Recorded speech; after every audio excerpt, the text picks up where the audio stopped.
The Knicks do not need LeBron James. They never needed LeBron James. LeBron James is not what people would call the GOAT. Arguably, that could be said about Michael Jordan.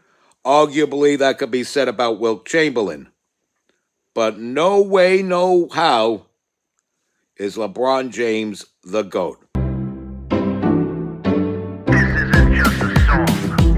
Illuminati is a thing you need to watch out for. They want to depopulate and slave us so much more. World domination, I'll get into that later. I'm hardcore, fierce and sexy. You're just a hater. You deserve the ridicule because you're an absolute zero. I'm the keeper of the chalice, a rock and roll hero. I'm not an idiot nobody listens to, because I'm not a failure in life like you. Let's talk about Bill Gates and the mark of the beast, and the orgies in the streets at the Catholic feasts, and Bill and Hillary's human trafficking ring, and George Soros got the money to pay for everything. Socialism is for losers, working for the devil. Chumps that can't fight, they ain't on my level. It takes an evil one to try to debunk and doubt it, so I'd rather die than stop talking about it. Watch out, watch out, watch out, watch out. Watch out for the Illuminati. Watch out, watch out, watch out, watch out. Watch out for the Illuminati. Watch out, watch out, watch out, watch out. Watch out for the Illuminati. Watch out for the Illuminati. Welcome, you're watching the MC Too Tall Show. I, of course, am your hardcore, fierce, and sexy host, MC Too Tall. And I'm rocking my Knicks hat because I want to let you know that the Knicks do not need LeBron James. They never needed LeBron James. LeBron James is not what people would call the GOAT. Arguably, that could be said about Michael Jordan. Arguably, that could be said about Wilt Chamberlain. But no way, no how is LeBron James the GOAT. Let me further state that the Knicks should have never traded away Patrick Ewing. Patrick Ewing should have finished his career with the Knicks. Same holds true, in my opinion, for Anthony Mason, God bless his righteous soul in holy heaven, and Charles Oakley. They should have never traded away Mace, Oak, or Patrick Ewing. Those three gentlemen should have finished their careers as New York Knicks. Just saying. Just saying, pal, just saying. While we're still on the subject of basketball, did you know that Robert Horry, former Houston Rocket, has more NBA championship rings than Michael Jordan? Well, that's because he's a coattail-riding son of a bitch. And I remember him in the 94 finals screaming in Charles Oakley's ear. And if it wasn't a championship on the line, if that was a regular season game, Charles Oakley would have decked him the fuck out. And he would have deserved it. That Will Smith-looking fucker. Anyway, let me further continue down the line. Let's get into Candace Owens. A lot of people say that she's one off the deep end. Has she? Has she? It remains to be seen. We can't just write off everything she says. I mean, I could understand a lot of it sounds like it's out there. I could understand that you can't just embrace it all. A lot of people say that she's just stirring up trouble for no reason. But there are a lot of people that pushed her into a corner of paranoia. And a lot of us truth seekers and truth tellers end up being pushed into a place of paranoia where we end up having to rely on our sixth sense to stomp around to see whose feet we get and just throw a few things out there until we finally do hit a chord of truth. And you found that William Cooper in his last days had done that, especially after finding out that the whole alien thing was actually U.S. technology that is that far advanced. In the 1960s, the U.S. has had technology that we, as regular civilians, regular Joe Schmoes, cannot comprehend to this very day in 2025. And this is years, 24 years since the death of William Cooper. Okay, but he came to realize that he was led to believe there were aliens, when in actuality there were certain documents that were put there as sort of a bait to the late, great truth seeker and truth teller. And that's where we are right now with Candace Owens. Are there French and Egyptian jet planes following her around? Were there Egyptian planes following Charlie Kirk around? Well, somebody like Candace, if she screws her head on right, is usually on point with these things. And you can't say that she's not. Now, she could do her own research, but as far as communicating, as good a communicator as she may be, there are certain things where when she doesn't communicate it in a certain type of way where the layman's understand it, they may misconstrue her as a fraud.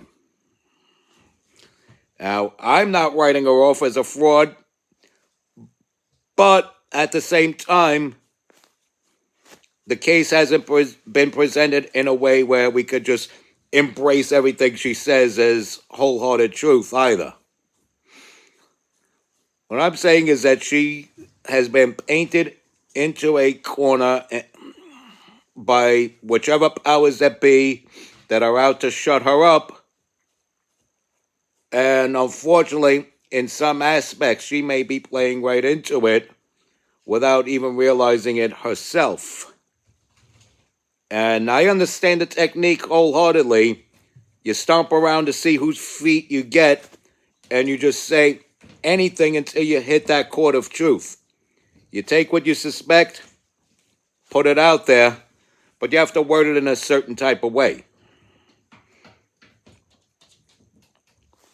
Case in point with William Cooper when he predicted 9/11. He wasn't a psychic. He didn't have no crystal ball. He wasn't out there in Afghanistan in Osama bin Laden's hideout. But he took what was presented to him, what was actually presented to everyone in the public, and said, well, let's look at it from this perspective. All these apparatuses are supposedly looking for Osama bin Laden, but they can't find him, yet CNN can. Now, this was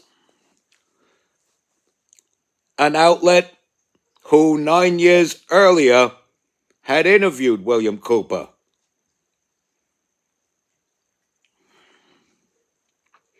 And he was even saying,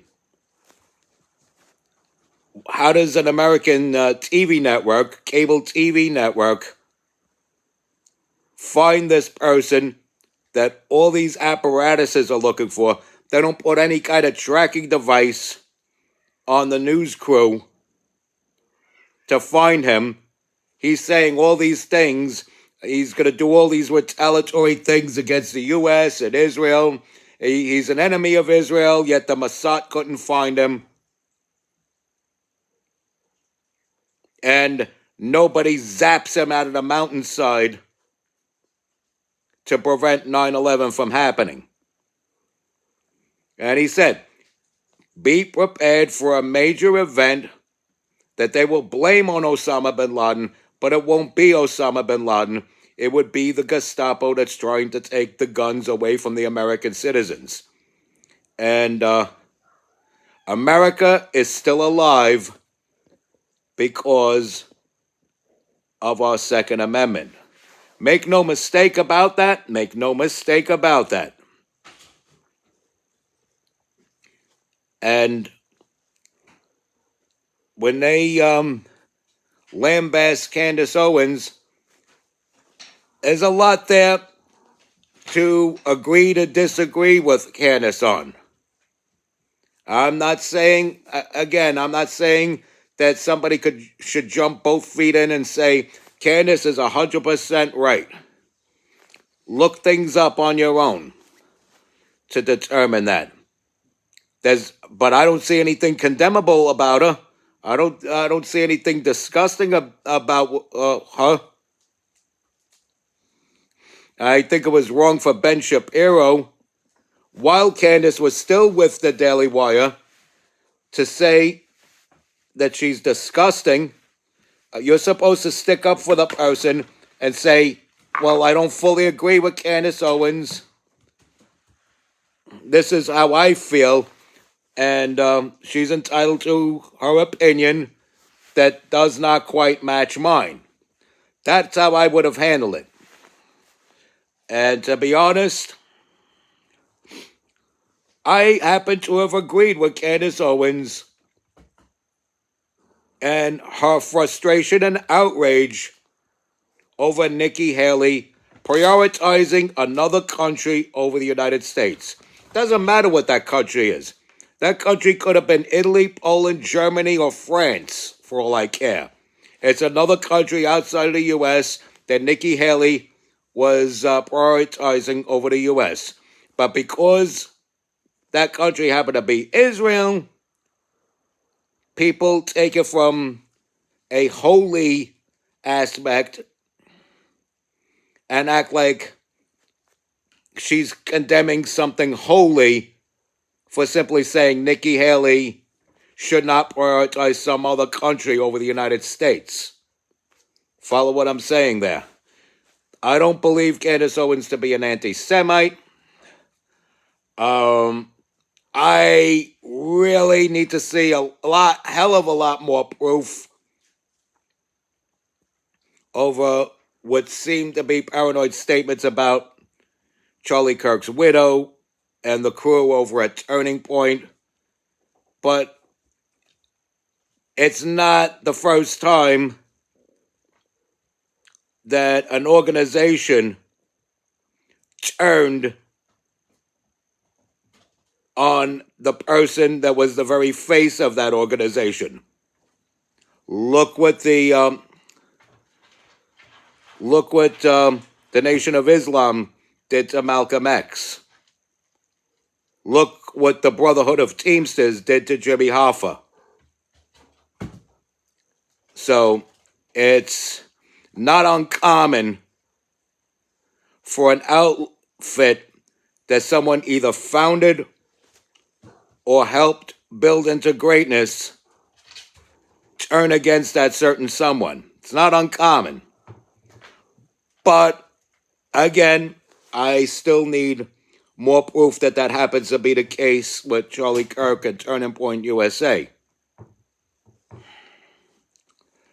I've downsized Crown Eagle Entertainment, for example, greatly, because I've taken this into consideration. And I let people go from there one by one. Some of these people are still friends of mine. Some of these people, not only do I not talk to, I deny that I've ever even known them in the first place. Some of whom I acknowledge their existence, but I acknowledge them as mortal foes of mine. At least a couple. But Crown Eagle Entertainment does exist. There is more than one member. and I am still the founder and chair of it. But at least it's just me, a couple few core members who are loyal that I don't foresee turning on me anytime in the near future. So my hot take is this. Candace Owens is now going to debate one of the members of Turning Point, whoever that guy is with the glasses and the bald head. I forget his name. She's supposed to debate him. And she was supposed to show up in person, but because of these French and Egyptian aircraft that she's talking about, she doesn't want to get zapped from something out of the sky. She chose to do it remotely, so she's going to do it remotely, and it's going to be simulcasted on her podcast as well. So you're going to have your Candace fans tuning in from the Candace end, and you're going to have the TPUSA people tuning in from the TPUSA end. And it should be interesting. It should be robust. Candace ain't stupid. She's intelligent. She could articulate pretty well for the most part. So I'm looking to see a healthy debate, not mudslinging. We definitely do not want mudslinging. Mudslinging amongst those on the side of the righteous is a very bad thing. And when they mudsling too hard, those are the people you gotta unload. Not the ones who are saying the things that are causing the mudslinging of others. When Tucker Carlson questions a few things, and Mark Levin starts condemning Tucker Carlson, I don't see Tucker Carlson as the one that's got to be cut loose. I see Mark Levin as the one that would have to be cut loose. And there would be people that would actually tell you that I am some sort of anti-Semite because I said that about a Jewish man named Mark Levin. I had a lot of respect at one time for Mark Levin. I do respect a lot of his history. And some of my cats even still have a soft spot for Mark Levin. But the way he's been lately, I think the man needs to take a chill pill. It's pretty deafening and heartbreaking the way he's been acting lately. And this quest to take up arms against Tucker Carlson.